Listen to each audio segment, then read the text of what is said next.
আসসালামু আলাইকুম। আশা করি সবাই অনেক ভালো আছেন। আজকে আরও একটা নতুন রেসিপি আপনাদের সাথে শেয়ার করছি। চলুন দেখে নেওয়া যাক। প্রথমে আমি কিছুটা মিষ্টি লাউ নিয়ে কুচি কুচি করে কেটে ধুয়ে নিয়েছি।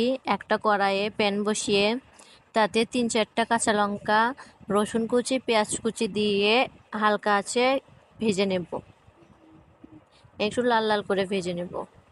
ভেজে নেওয়া হয়ে গিয়েছে, এখন নামিয়ে নিব। ওই কড়াইয়ে এখন মিষ্টি লাউগুলো দিয়ে দেব। একটু নাড়াচাড়া করে হাফ কাপেরও একটু কম পানি দেব, দিয়ে কিছুক্ষণের জন্য ঢেকে দেব সিদ্ধ হওয়া পর্যন্ত।